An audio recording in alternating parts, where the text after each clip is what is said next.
네, 안녕하세요. 자, 우리는 오늘도 이 지문 하나를 가지고 해석도 해보고 문장 의미 단위로 구분도 해보고 그리고 문법적으로 중요한 내용들 찾아가면서 공부를 해볼 겁니다. 자, 준비되셨나요? 제가 모든 문장을 보면은 문장 의미 단위로 구분을 할 줄 알아야 된다고 말씀드렸죠. 그래서 맨 먼저 우리가 지금 공부하고 있는 거는 이런 단어가 전치사죠. 그래서 오늘 강의 끝에 전치사표를 카드로 삽입을 해 놓을게요. 반드시 보시고 이런 것들이 전치사구나. 이거 꼭 암기해 두셔야 됩니다. 저 전치사가 보이면은 이 앞에 이렇게 나눈다는 얘기예요. 나눈다는 얘기는 의미 단위로 구분을 하라는 얘기예요. 그래서 전치사 뒤에는 명사가 있어야 된다 그랬죠. 그래서 이 supply라는 단어가 공급하다 이런 동사가 아니라 명사로 쓰였구나. 전치사 뒤에 있기 때문에 명사구나. 빨리 아셔야 되고, supply라는 단어를 전치사 of 이걸로 또 꾸미고 있는 거죠. 그래서 우리는 앞으로 of 이거는 너무나 쉬우니까 이건 자르지 않고 전치사 뒤에 명사까지 잘라볼게요. 어디까지 자르면 될까요? 여기까지요. 전치사, 명사. 보니까 동사가 이렇게 보이네요. 그래서 여기까지가 주어구나. 문장 구조를 우선 보겠습니다. 그 다음 문장을 봤더니 is being spurred on by 이거 보세요. 이것도 우리 전치사라고 알고 있죠. 근데 여기 또 전치사가 이렇게 붙어 있죠. 이럴 때는 전치사처럼 이렇게 보이는 이 사이를 이렇게 자르세요. 그 다음 by라는 전치사 두 개 붙었을 때는 전치사 두 개가 보일 때는 중간에 나눈다. 그 다음 by라는 전치사 때문에 여기까지. 마찬가지로 increase 이 단어는 전치사 때문에 명사라는 거 하셔야 돼요. 증가하다, 증가시키다 이런 동사를 알고 있으면 안 되는 거죠. 이 문장 안에서 쓰임은 명사예요. 그래서 어떤 단어의 품사를 문장 안에서 구분을 할 줄 아셔야 돼요. 그 다음에 import 해가지고 끝났거든요. 자, 해석을 해보면 자, 혁명이 그 다음 in a supply of fresh fruits and vegetables 신선한 과일과 야채의 공급에 있어서의 혁명이 일본에서 주어 다음에는 은는이가 붙여서 해석해 보기로 했죠. 그래서 일본에서 신선한 과일과 야채의 공급에 있어서의 혁명이 is being spurred on. spur on 이 말은 박차를 가한다, 촉진시킨다, 가속화시킨다 이런 의미예요. 근데 여기를 봤더니 비동사 뒤에 이런 PP 구조가 보이면 수동태라 그랬죠. 그래서 가속화시킨다 이런 의미가 아니라 가속화된다 이런 의미입니다. 수동태는 제가 다음 시간쯤 해가지고 집중적으로 같이 공부를 해보기로 해요. 자, by a rapid increase in import. import 이 단어는 수입이라는 뜻이죠. 수입에 있어서 급속한 증가에 의해서. 자, 학생들 큰 문제점 중에 하나가 해석을 했는데 이 말이 무슨 말인가 머리에 정리가 안 되는 거예요. 즉 요약이 안 되는 거예요. 그게 제일 큰 문제거든요. 자, 그래서 여러분 어떤 문장을 해석을 했는데 이해가 안 될 때는 수식어구를 다 빼고 뼈대만 우선 추려서 보세요. 즉 무슨 말이냐면은 여기서부터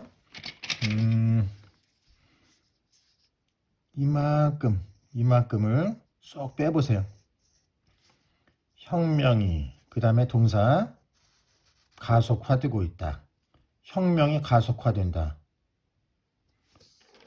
증가에 의해서 수입에 있어서 수입이 증가해가지고 혁명이 가속화되고 있다 이런 뜻이에요. 수입이 증가해서 혁명이 지금 일어나고 있다 이런 의미죠. 자, 그 다음에 혁명이라는 단어를 뒤에 이만큼 수식을 해놓은 거예요. 자, 이 말 요약을 하면은 일본에서 이런 것들을 많이 수입을 한다는 얘기죠. 그래가지고 공급이 잘 되고 있다 이런 의미겠네요. 자, 다음 그 다음 문장 완전 중요한데 이거 보세요. 전치사죠. 정말 중요한 거 제가 잠깐 정리를 할게요. 영어에서 전치사가 이렇게 보이잖아요. 꼭 암기하셔야 돼요. 전치사가 보이면 이 뒤에는 반드시 명사가 하나 있어야 된다 그랬죠. 전치사로 시작하는 문장을 얘기하는 거예요. 문장이 전치사로 시작을 하면은 아무튼 전치사 뒤에는 명사가 하나 있어야 되는 거고, 이 명사 뒤에 만약에 이 카머가 이렇게 나와 있죠. 이 카머가 만약에 나와 있으면 이 뒤에 어수는 주어 동사 이렇게 해서 땡 끝나든지, 아니면 동사로 시작하는 명령문이 나오고 문장이 끝나는 거예요. 이거 반드시 암기해 두셔야 돼요. 반드시. 자, 두 번째는 전치사 뒤에 명사가 있어야 한다 그랬죠? 근데 이번에는 이 카마가 안 보인단 말이에요. 카마가 없는 경우에는 이 뒤에는 주어 동사 아니면 동사 주어가 나와서 문장이 끝나는 거다. 이거 반드시 암기해 두셔야 돼요. 이런 거를 알고 계셔야 문장 구조가 파악이 되는 거예요. 여기서 왜 주어 동사가 나오고 동사 주어가 나오지? 이런 건요, 나중에 공부하게요. 우선 문장 구조를 알아야 되기 때문에 이거 오늘 완전 중요한 거 반드시 기억하기로 합니다. 자, 그러면 다시 여기를 볼게요.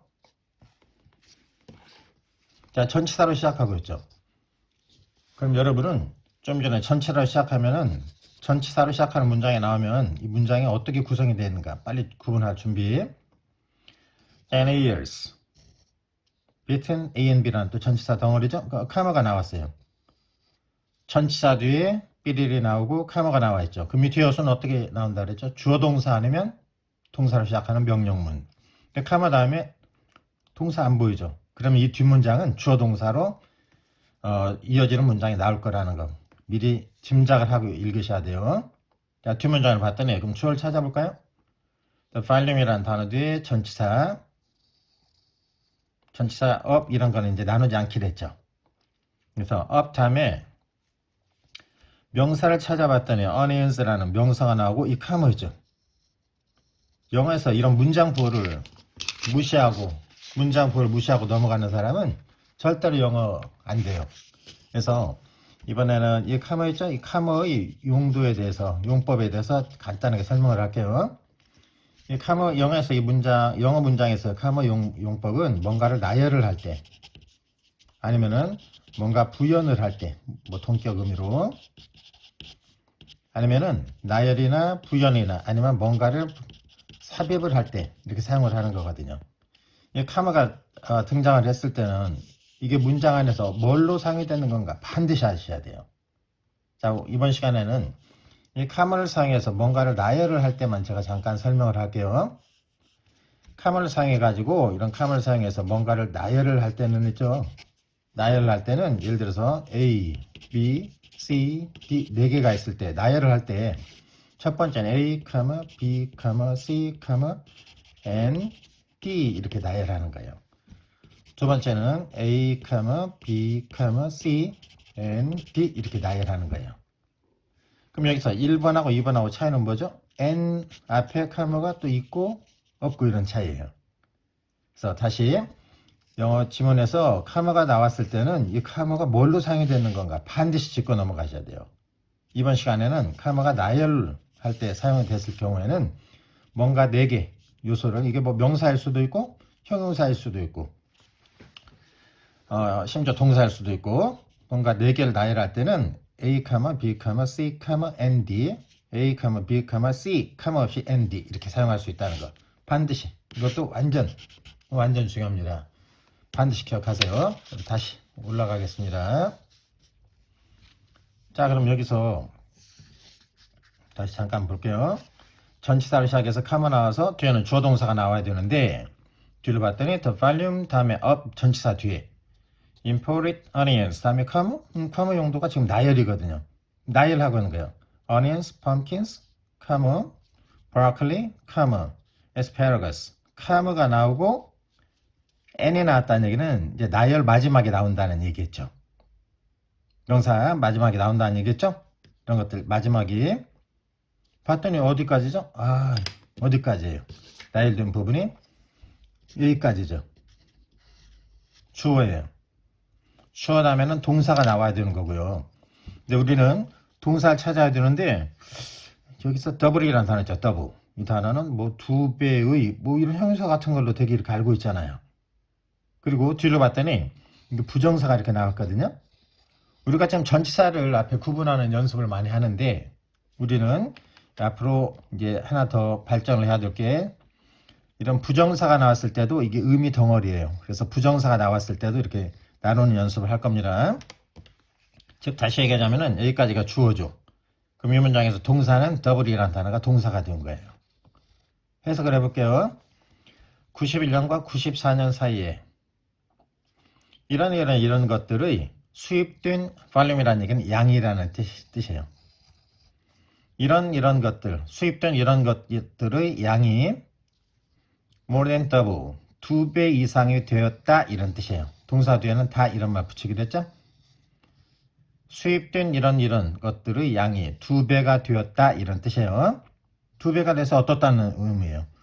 50만 톤을 능가했다 이런 뜻이에요. 이해갔습니까? 이 부정사를 여기서 부정사 문법을 부정사 명사적 용법이냐 형용사적 용법이냐 부사적 용법이냐 이런 거 구분하지 마세요. 영어 쉽게 접근하세요. 자, 이런 91년과 94년 사이에 이런 수입된 양이 2배가 됐다. 그래서 50만 톤을 넘었다. 이렇게 이해하세요. 이거 문법을 제가 첫 시간에 얘기했죠. 문법을 알면은 분명히 도움이 되거든요. 근데 이런 문장을 해석하기 위해서 이 부정사가 무슨 용법이냐 이런 걸 구분하지 마시라는 얘기예요. 무슨 말인지 아시겠죠? 자, 오늘 시간이 뭐 10분을 제가 10분 안으로 이게 꼭 잘라서 이렇게 하려고 그러는데 지금 10분이 좀 넘었거든요. 그래서 여기서 제가 잠깐 오늘 정말 중요한 거 잠깐만 다시 정리하려고 합니다. 여기서 정말 중요한 거는 전치사로 시작하는 문장이 있었을 때 전치사로 시작하는 문장이 나오면은 뒤에 명사가 나오고 뒤에 카머가 있고 전치사 뒤에 명사가 나오고 카머가 없고 그럴 때 뒤에 어순이 어떻게 따라 붙어야 되는 건가 이거 반드시 암기. 전치사 뒤에 명사가 나왔을 때 카머가 없으면 주어 동사로 아니면 동사 주어로 해서 문장이 끝난다는 것 암기. 다음 카머를 사용해 가지고 카머 이런 문장부 카머를 사용해 가지고 문장 안에서 뭔가를 나열을 한다든지 부연을 한다든지 삽입을 하기 위해서 카머를 사용하는데 카머를 사용해서 뭔가 나열을 할 때는 A, B, C, D 이런 거 4개를 나열을 할 때는 이렇게 A, B, C 카머 나오고 N, D 이렇게 사용을 하든지 A, B, C 카머 없이 N, D 이렇게 나오든지 언제 카머를 찍고 안 찍고 이거는 신경 쓰지 마세요. 이렇게 나열할 수 있다는 거 반드시 기억하시기 바랍니다. 그리고 잠깐만요. 제가 지문 안에서 이런 문장 구조를 파악하고 해석하고 그 다음에 문법적인 요소들 필요한 것들 설명하고 단어 필요한 것들 정리하고 이렇게 할 거거든요. 그래서 시간이 잠깐만 자 제가 볼게요. 자 여기서 이런 단어 한번 볼까요? 자, revolve 단어는 무슨 말이죠? 휴전하다, 돌다 이런 뜻이죠. 자, 그럼 involve, I-N-V-O-L-V-E, involve 이 단어는 포함하다 이런 뜻이죠. evolve 이 단어는 E-V-O-L-V, 진화하다 이런 뜻이죠. 자, 그 다음 supply 이런 단어 보이면요. demand and supply, demand and supply, demand and supply and supply 수요와 공급이라는 표현 꼭 암기해두세요. 자, 다음 여기서 이 단어만은 무슨 말이죠? PORT 그는 항구라는 뜻 아시죠? 항구 도시 할 때 IM 하면은 항구 안으로 수입이란 뜻이죠. 그래서 EX 하면은 export 하면은 항구 바깥으로 수출이라는 뜻입니다. 자, 그 다음에 여러분한테 제가 오늘 또 강조하고 싶은 게 어떤 이런 단어 있죠? 이런 단어의 품사는 내가 알고 있는 increase 하면은 증가시키라 이런 동사를 알고 있단 말이에요. 단어의 품사는 문장 안에서 자기가 결정할 수 있어야 됩니다. 다시요. 단어 품사를 문장 안에서 내가 결정할 수 있는 능력이 있어야 된다. 이 말 반드시 기억하시기 바랍니다. 자, 그럼 오늘 영상은 여기까지 하고 다음 시간에 뵙기로 합니다. 고맙습니다. 시청해 주셔서 다음 시간에 뵙겠습니다. 빠이.